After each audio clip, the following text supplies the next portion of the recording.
Okay. Pinagdiriwang ng Taiwan ang paglulunsad ng kanilang unang submarine na gawa sa kanilang sariling bansa,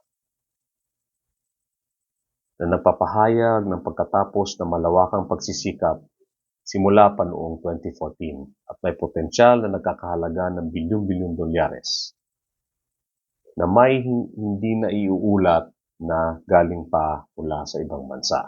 Ang submarine na pinangalan ng Haikun ay may bigat na 2,600 tonelada at may malaking kahalagahan at sa gagamitang pangkaligtasan ng Taiwan. Ito ay tinuturing na mas mahalaga kaysa sa F-16 fighter, M1 tank o Patriot missile defense system dahil may potensyal itong pigilin ang isang invasion mula sa China.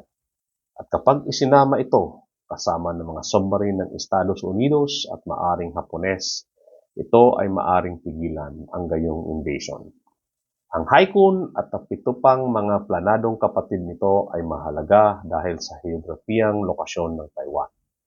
Upang ma-invade ang Taiwan, kinakailangan ng China na tawirin ang 100 milya na Taiwan Strait na magiging labis na madaling maging vulnerable ang China kapag ito ay nasa karagatan.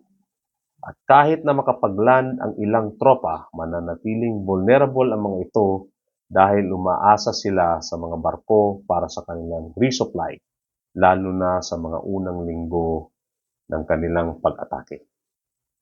Ang mga submarine, lalo na ang armado ng 3,700 libong Mark 48 torpedoes, ay malaking panganib sa puwersa ng invasion ng China.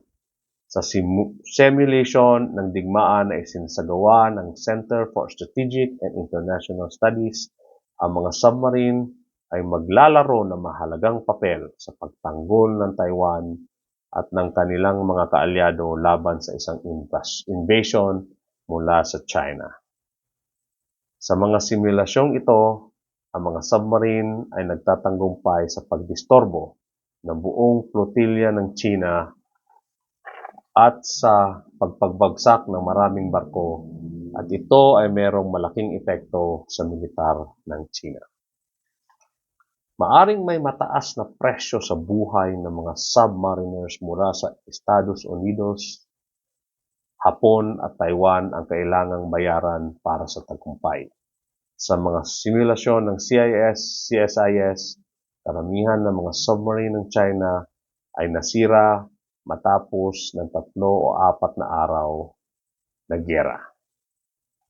Maaring mawala ang ilang bagong submarine ng Taiwan sa kanilang pagsugpo sa isang invasion mula sa China, subalit ito ay isang maliit na halaga na kailangang bayaran upang mailigtas ang demokrasya ng isla.